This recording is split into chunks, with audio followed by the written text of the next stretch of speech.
오늘 주의 말씀을 통해서 우리를 성찰하고 시대를 분별하고 하나님의 백성으로 삶을 살아가는 귀한 진리와 교훈을 받게 하옵소서. 예수님의 이름으로 기도합니다. 아멘. 오늘 이곳으로 이전해서 세 번째 예배를 드리고 있습니다.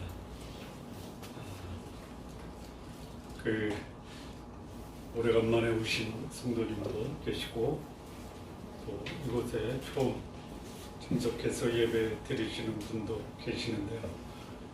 분위기가 먼저 교회 분위기하고 비슷하죠? 더 좋대요. 네. 더 좋습니다. 먼저 번에 예배 공간은 너무 커서 허전했는데 딱 좋은 것 같습니다. 오늘 이 본문의 말씀은 예수님이 십자가에 달리시기 3일 전의 말씀입니다. 3일 전. 죽음을 3일 앞둔 사람. 심정이 어떻겠습니까? 죽을 맛이다. 기가 막혀. 죽을 맛이다. 죽을 맛이다. 죽을 맛이다. 죽을 맛.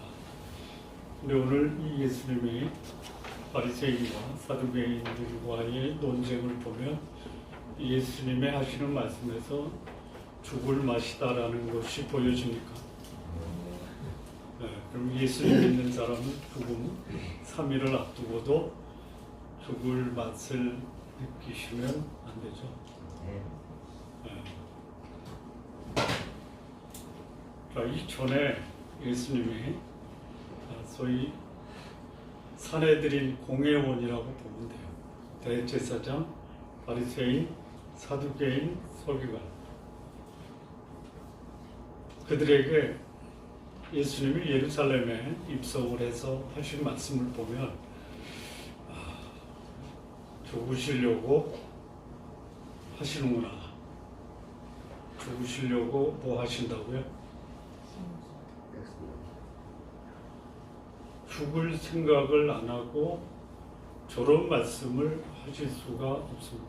목숨이 아까우면 말을 아껴야 되는데 전혀 자기의 목숨을 쥐고 있는 소위 당시의 행정, 사법, 종교 모든 권한을 가지고 있는 백성의 장로들, 대제사장, 바리새인 앞에서 그런 태도를 취하고 그런 행동을 하는 것은 이거는 목숨을 내놓았다 이렇게 볼 수가 있습니다.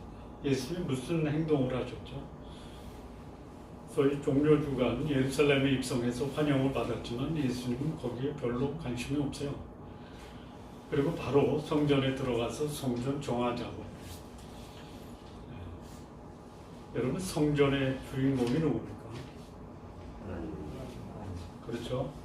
그런데 당시의 성전의 주인공은 누가 됐어요? 그렇죠. 그 제사장을 향해서 예수님이 뭐라고 그래요? 강도의 자식들, 독사의 자식들, 쉬운 말로 말하면 강도 새끼들아 이 얘기를 하죠. 그 얘기를 들은 제사장 그룹이 어떻게 반응을 하겠어요? 가슴을 치고 애통하면서 맞습니다. 저는 강도의 자식들입니다. 라고 할까요? 아니면 너 죽을래?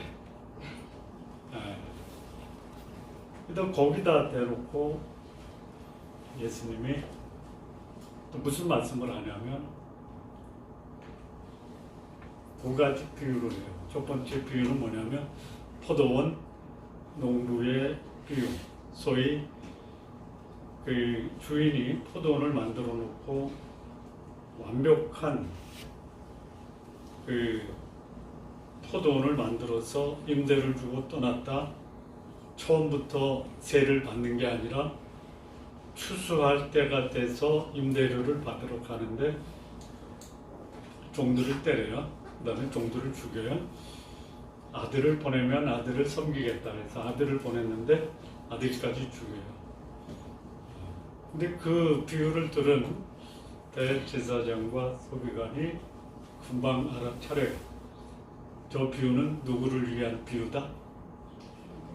대제사장과 서기관을 위한 비유. 나한테 한 말이면 깨달았어요. 그럼 깨달으면 회개해야 되는데 어떤 반응을 보여요? 어떻게 하면 죽일까?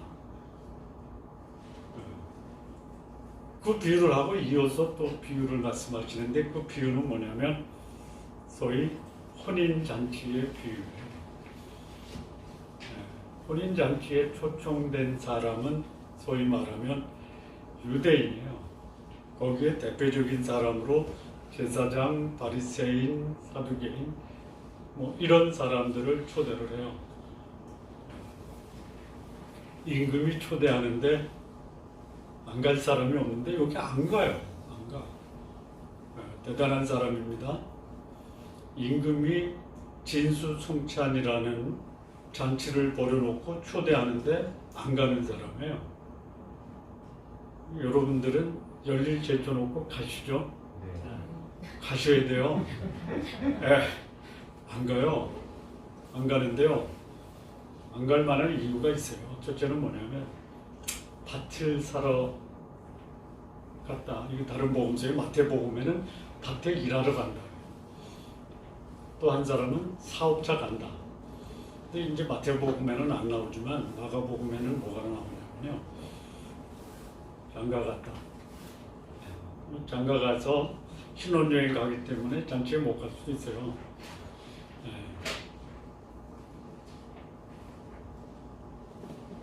근데 또 임금이 신하들을 보내서 잔치에 오라라고 다시 가서 얘기하니까 그때는 임금이 보낸 종을 죽여요. 그래서 임금이 어떻게 해요? 군대를 동원해서 잔치 초대에 응하지 않은 청함받은 사람을 다 죽여요. 그러니까 오지 않아서 죽인 게 아니죠. 왜 죽여요?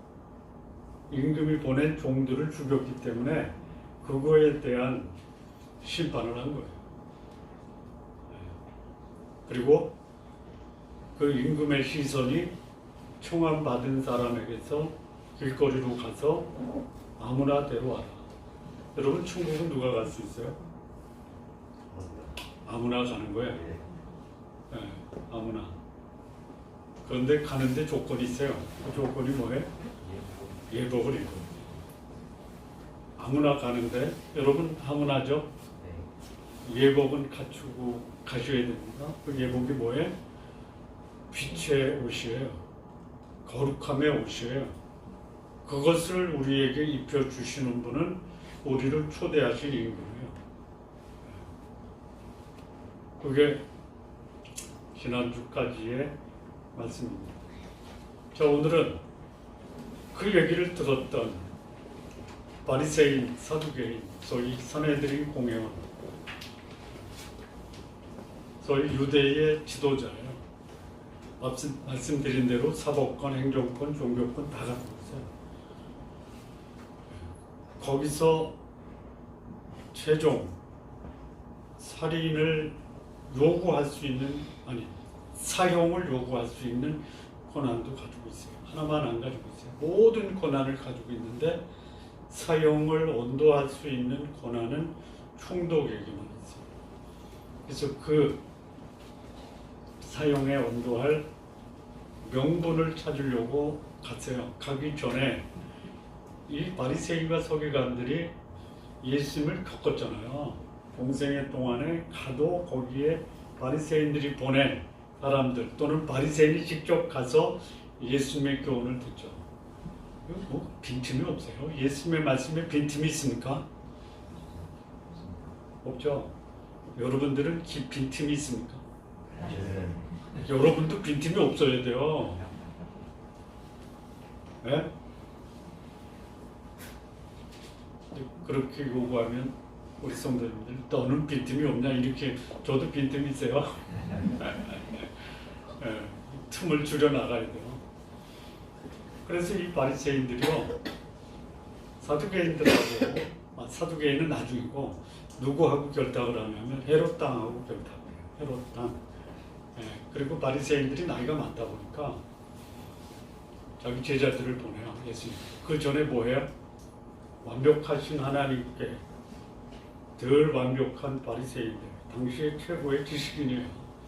율법 학자예요. 그런데 자기들끼리 처음에 뭐해? 예수님 가기 전에 뭐해? 읽었잖아요. 예? 그렇죠. 그거를 성경에서는 뭐라고 그랬어요? 아니요. 상의했다. 회의를 해요.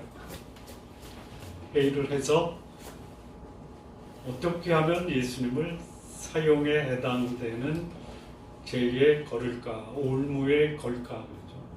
올무를 다른 말로 말하면 함정이에요. 올감이에요. 걸리면 어떻게 돼요? 죽는 거예요. 그거를 상해요. 그런데 이 바리새인들과 헤롯 땅이 실수하죠. 실수. 무슨 실수예요?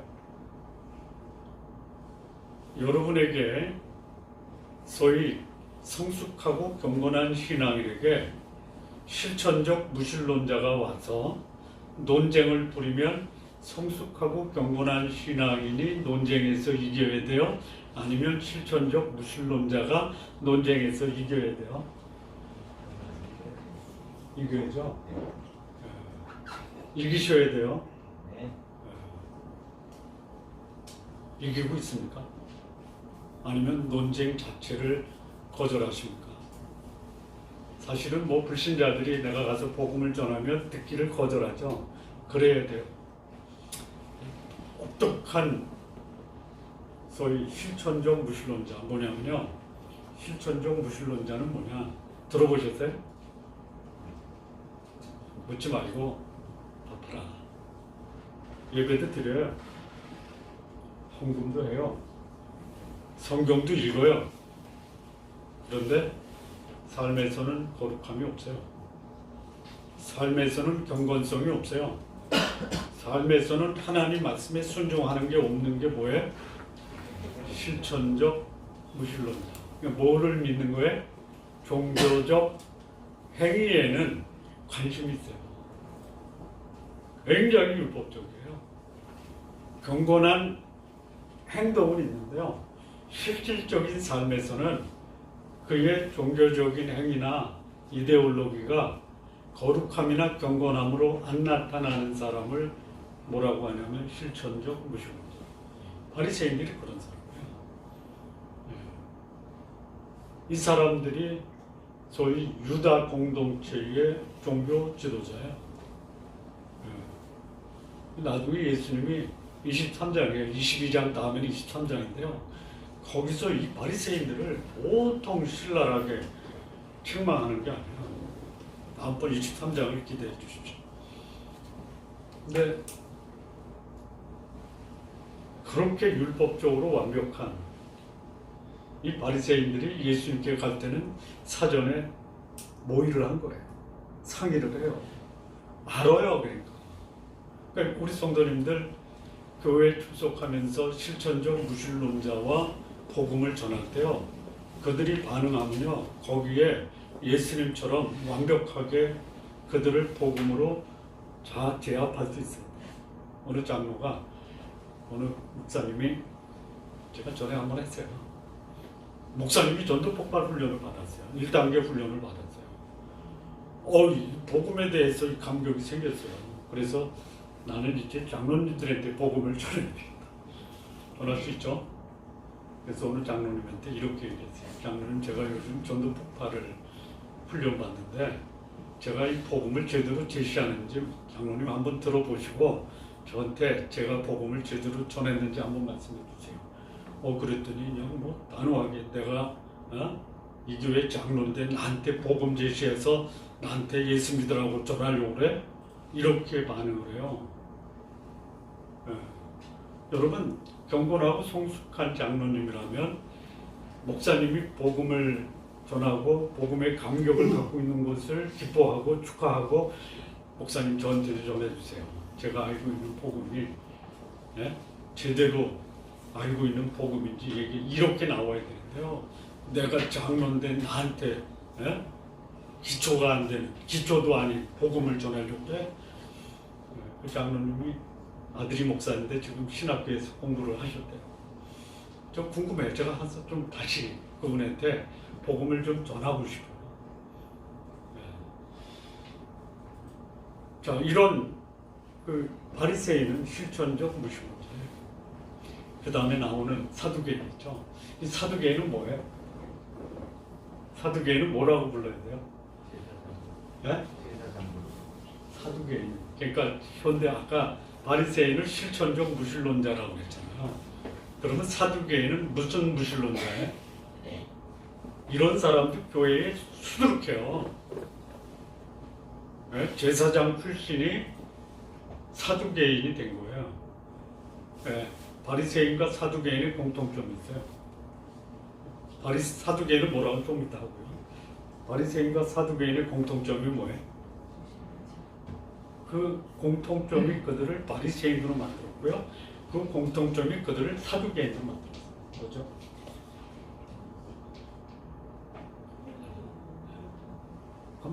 탐욕. 물질에 대한 탐욕이 지식적으로 완벽한 소위 서기관들을 바리새인으로 만들었어요. 종교적으로 하나님의 중보자 역할을 하는 제사장을 사두개인으로 만들었어요. 뭐예요? 아니 성전을 강도의 소굴로 만들었잖아요. 예수님을 시비 걸어서 죽이려고 하잖아요. 자, 소위 교회 언저리에는 대체로 세 부류가 있다 이렇게 보시면 돼요.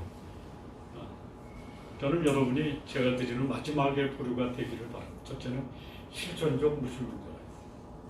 두 번째는 사두개인과 같은 합리적 무신론자예요. 세 번째는 성숙하고 경건한 신앙인이에요. 세 번째, 성숙하고 경건한 신앙인들 되시기를 바랍니다. 자, 그러면 사두개인이 합리적 무신론자인데요. 왜 그러냐면요. 굉장히 이성적이에요. 합리적이에요. 자기의 이성과 합리성에 맞지 않으면 다 거절하는 거예요. 그래서 들고 나온 게 뭐예요? 형제가 7 있는데 큰형하고 결혼한 여자, 형이 죽었어요. 둘째에서 마지막까지 다 죽었어요. 자식 없이. 여자도 죽었어요. 천국에 가면 누구야 하니까. 얼마나 이성적이고 합니다. 우리 역사 속에서요. 그런 합리적 무신론자들이 무지하게 많았어요. 제가 어느 대학의 철학 교수하고 얘기를 하다가 자기는 그 철학자 때문에 영혼의 구원을 받았대요. 그 철학자가 누구냐면 칸트예요. 칸트. 합리적 무신론자래요. 칸트가 하나님을 인정 안 하는 게 아니에요. 사두개인이요. 하나님 인정 안 하는 게 아니에요. 모세 오경에 나오는 하나님만 인정해요. 그러니 예수님이 말씀하신 천국, 지옥, 영생, 천 이거 안 믿어요. 칸트도 하나님이 있어요. 안 믿어요. 있는데 안 믿어요. 왜? 이성이 안 들어요. 그래서 이 칸트는 하나님을 그 만물의 근원 이렇게 얘기해요. The thing as it is 이렇게 얘기해요. 근데 안 들어와요. 하나님이 없다고 말하기는 곤란한데 있다라고 말하기도 저기 이성이 안 들어와요. 합리적 무신론자. 뭐 교회 안에 수두룩할 수 있어요. 실천적 무신론자가 더 많아요. 근데 그들은 헌금도 해요, 구제도 해요, 예배도 드려요, 찬양도 드려요, 설교도 들어요. 그런데 삶의 거룩함은 없어요. 무엇이 그들을 실천적 무신론자로 만들었느냐? 탐욕이에요. 종교적 그런 지위를 확보했던 사람이 그 성전을 자기 탐욕의 수단으로 바꿨어요. 그들이 예수님이 하나님이잖아요. 거룩하신 분 아니에요. 성숙한 분 아니에요. 완전하신 분 아니에요. 근데 걸림돌이 되는 거예요. 어떻게 해야 돼요? 죽여야 되잖아요. 그래서 1차적으로 누가 오냐? 바리새인과 헤롯당이 와요. 바리새인은요, 헤롯당하고 상종을 안 합니다. 안 해요. 왜 안 했느냐? 헤롯당은 로마의 앞제비 아니에요. 바리새인은요 반로마들이잖아요. 그런데 공동의 적이 생겼어요. 누구예요? 예수님이에요. 그래서 손을 잡은 거예요. 그래서 바리새인과 헤롯 땅에 갔으니까 질문을 해서 어떤 답변을 해도 걸리는 질문을 하는 거예요. 그게 뭐예요? 세금이에요. 세금. 뭐 쉽게 얘기하면 세상의 권위와 하나님의 권위에서 어떤 권위를 따를래? 세상의 권위를 따라야 된다. 그러면 바리새인들이 고발하는 거예요. 어떻게 하나님의 백성이 세상의 권위에 무릎을 꿇을 수 있느냐? 또 하나님의 권위가 중요하다. 그래서 세상 권위는 좀 무시해도 된다. 그럼 거기 누가 있어요? 헤롯 땅이 있어요. 이래도 걸리고 저래도 걸리고. 그게 뭐예요? 올가미, 올무예요. 근데 그거 할 때 이 바리새인들이 제자들을 통해서 보냈잖아요. 이제 그 자기 바리새인들이 예수님께 얼굴 다 팔렸어요. 그러니까 이제 젊은 제자들을 보낸 거예요. 당돌하게.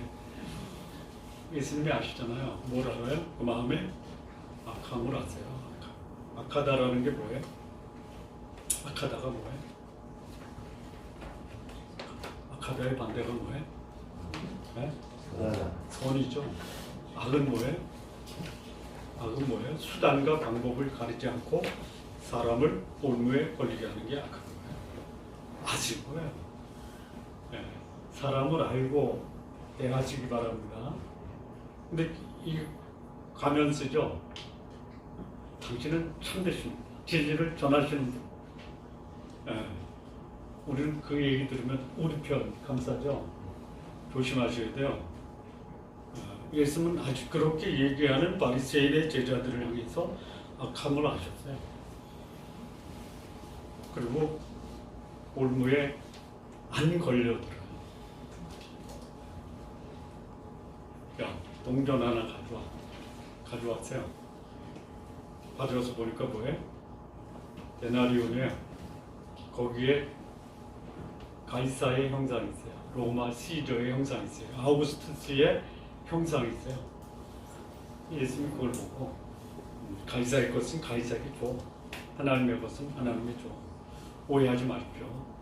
여러분 우리 5만 원짜리 지폐에 누구 형상이 있어요? 신사입니다. 그거 누구한테 줘야 돼?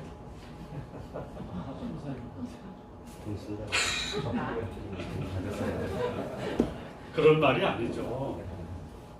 예? 1,000원짜리는 누구가 있어요? 세종대왕? 세종대왕? 만원짜리. 어쨌든 그러면 만원짜리는 세종대왕이 주고 5만원권은 신사에 줘야 되는 거예요? 그런 말이 아니죠. 5만원으로 하나님께 드리셔도 돼요. 그런 뜻이 아니죠. 그게 뭐예요? 여러분 성경에요. 사도 바울이 누구의 보호를 받아요? 그 3차 전도 여행하고 그때까지도 3차 전도 여행한 다메섹부터 바리새인들에게 살해 위협을 받죠. 그래서 다메섹에서는 강기를 타고 도망갔죠. 돌에 맞죠. 예? 루스드라인가? 그 첫 번째 전도 여행 때 돌에 맞아서 더베까지 죽은 사람처럼 끌려가요. 예. 전도 여행이 사도 바울에게는 그야말로 목숨을 건 보험이에요. 그래서 마지막 이제 3차 전도 여행을 하고 예루살렘에 돌아와요. 근데 바울이 돌아온다라는 것을 알고 이제 이 소위 청년 바리새인 제자들이 특공대를 구성을 해서 사도 바울을 죽이려고 해요. 그때 사도 바울을 보호한 사람들이 누구예요? 누구예요? 모르세요? 로마 군인들이에요. 네? 로마의 그 군영의 사도 바울을 보호해요. 그러니까 사도 바울은 로마 정부의 보호를 받은 사람이에요. 그래서 그런지는 몰라도 개인적인 사정으로 그렇게 얘기한 건 아닌데 보호를 받은 거예요. 사도 바울이 로마서 13장에서 뭐라고 하냐면 위에 있는 권세에게 복종하라. 모든 권세는 하나님께로부터 나지 않음이 오나니 권세를 거스리는 자는 하나님을 거스리는 거다. 그러니까 사도 바울은 로마의 정부에 우리가 지배를 받고 있다면 그들이 정한 룰에 우리가 따라줘야 된다. 근데 또 너희는 세상에 예수님이 하신 말씀이에요. 너희는 세상에 속하지 않았다. 너희의 소속은 하나님께 속해 있다. 우리 신앙에는 두 가지 신분을 가지고 있는 거예요. 세상에 살고 있으면서 하나님 나라에 속해 있다. 그럼 뭘 따라야 돼? 뭘 따라야 돼? 예? 세상의 권위가 세상에 둘 다가 상충이 돼요. 예. 세상의 권위가 주일 예배를 폐쇄했어요. 예? 복음 전하는 거를 금지시켰어요. 그러면 세상 권위에 따라야 됩니까? 안 해? 아닙니다. 예. 그러면 예배도 드리고 복음도 전해야죠. 그러면 예배도 드리고 복음을 전하면 세상법에 저촉이 돼요. 그렇잖아요. 주기 전에 초대교회 사도들이 복음을 전했잖아요. 베드로가 복음 전하다가 감옥에 갇히잖아요. 네? 그 바울이 어디죠? 빌립보에서 복음을 전하다가 고발당해서 이유도 없이 그냥 복음 전했다라는 이유로 그 유대인들이 고발해서 빌립보 감옥에서 그냥 뭐라고 어떻게 맞은 거예요? 네? 뭐라고 했죠? 지금 그냥 죽을 정도로 맞았잖아요. 왜? 하나님의 권위에 순종하다. 그러니까 하나님의 권위가 세상 권위와 충돌이 될 때는 두 가지 다 지켜야죠. 어떻게 지켜요? 복음은 전하고 벌은 받고. 그렇게 하는 거예요. 네. 그 얘기를 지금 예수님이 세금을 바쳐야 됩니까? 말아야 됩니까? 네. 세금 바쳐야 돼? 말아야 돼? 바쳐야죠. 근데 그렇게 바치라고 한 게 아니라 가이사의 것은 가이사에게, 하나님의 것은 하나님에게 이런 지혜를 발휘하셔야 돼요. 발휘하셔야 돼요. 괜히 거기서 총알을 쏴야 되는데 손 들고 나가면 어떻게 돼요? 네? 죽는 거예요. 거기서는 어떻게 해야 돼요? 백기를 줍니다. 은폐. 그 예수님 첫 번째 누구에 대해서 실천적 무십니다. 네. 세금을 내라 해도 문제고 내지 말라 해도 문제가 될 때에는 지혜롭게 네. 소위 비둘기처럼 순결하되 저런 지혜롭게 어느 분이 저한테 그래요. 목사님은 순결한데 지혜롭지 못한 것 같아요.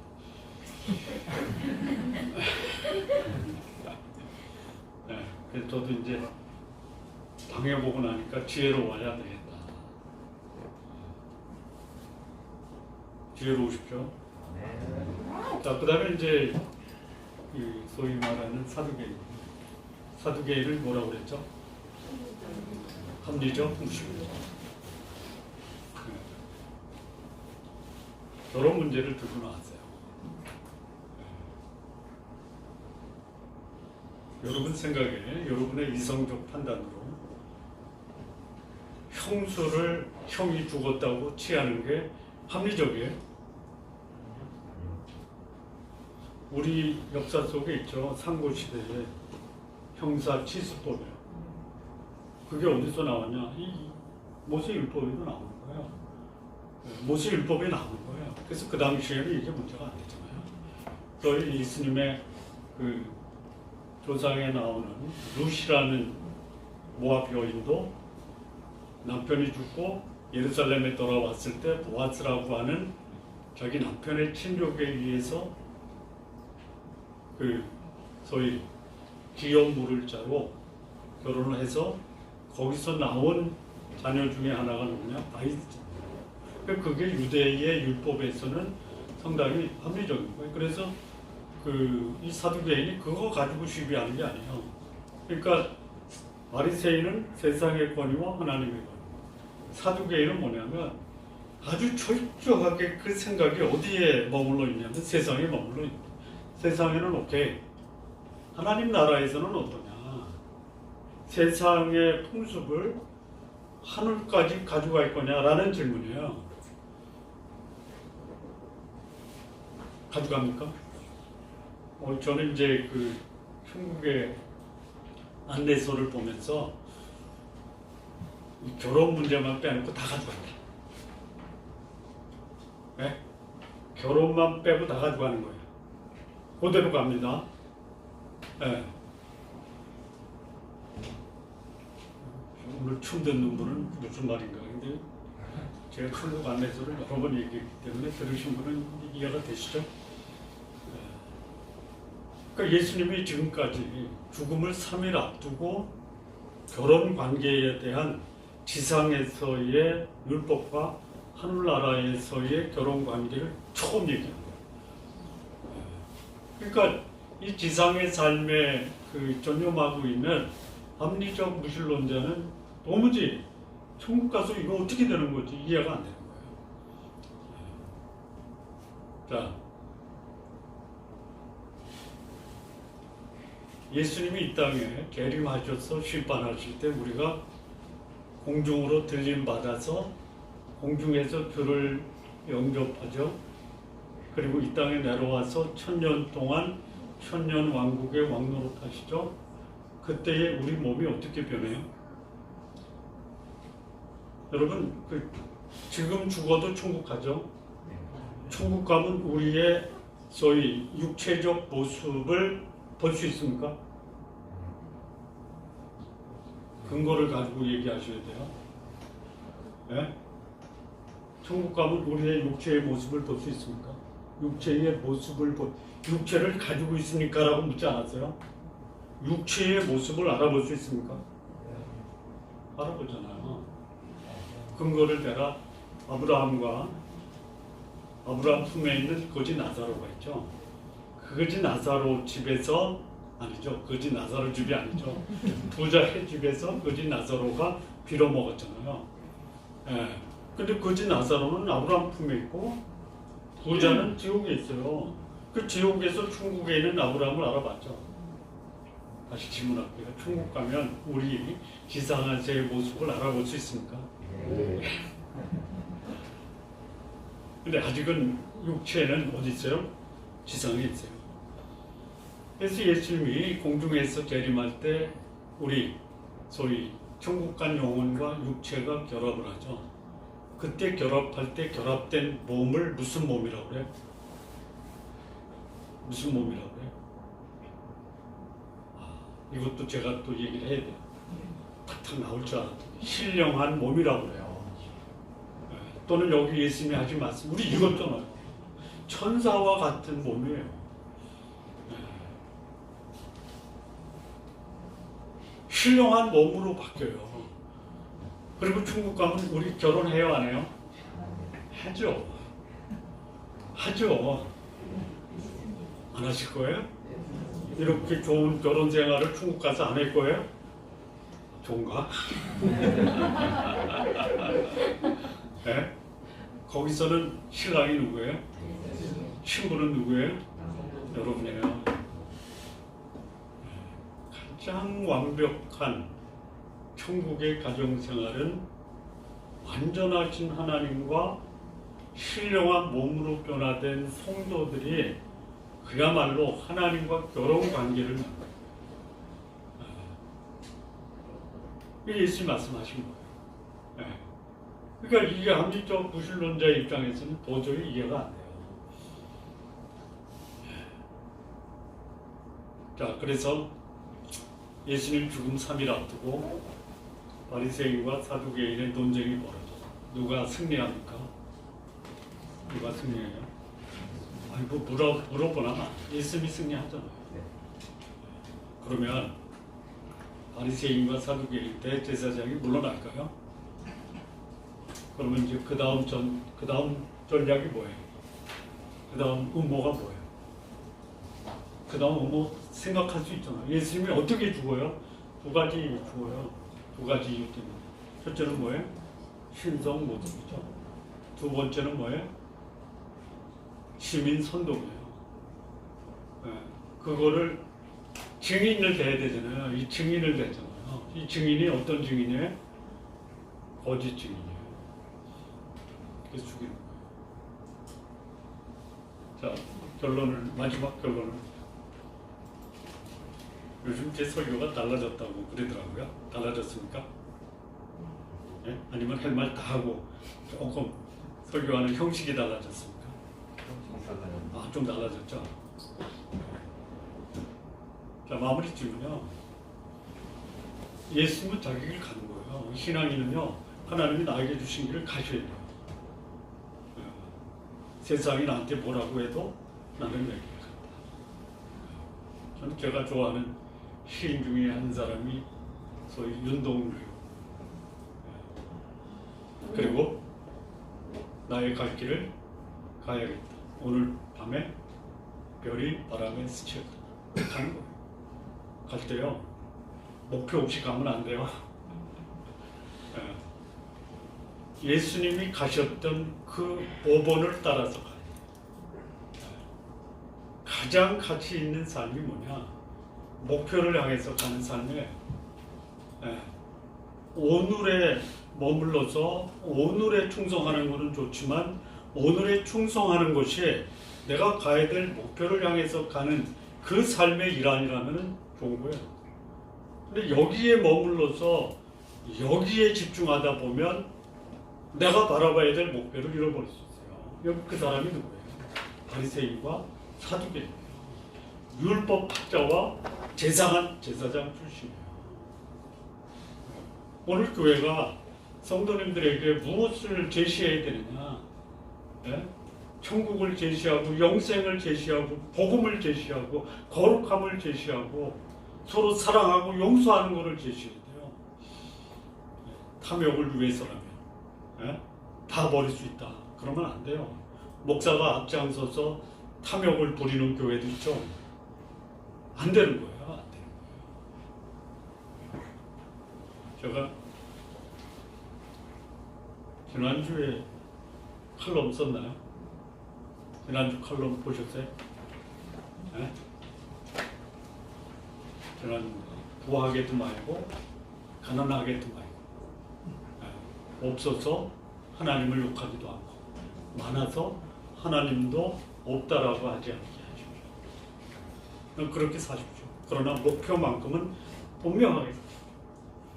그런데 예수님은 이런 바리새인과 사두개인을 하나님의 뜻을 이루는 그 수단으로 활용을 하세요. 그러면 하나님의 도구가 됐기 때문에 내가 지은 죄가 면책이 되느냐? 아니에요. 유다와 이스라엘이 BC 732년과 586년에 아수르와 바벨론에 의해서 멸망해요. 정신 못 차려요. 와서 성전 재건을 했지만요, 성전 재건하면서도 탐욕에 사로잡히고, 그래서 나온 사람들이 누구냐? 바리새인과 사두개인이에요. 하나님이 구원하러 오셨잖아요. 임금이 종들 보내서 죽이니까 아들을 보낸 거예요. 어떻게 돼요? 진멸하는 거예요. AD 70년에 로마의 티투스, 나중에 티토 황제가 되는데요, 완전히 예루살렘을 초토화시키죠. 돌 위에 돌 하나 남지 않고 완벽하게 폐허가 돼요. 그리고 몇 년 걸렸어요? 70년에 무너지고 1947년인가요? 8년에 비로소 이스라엘이라는 나라가 주권을 회복해요. 그러니까 이스라엘을 보면 BC 732년에서 AD 1948년이에요. 몇 년이에요?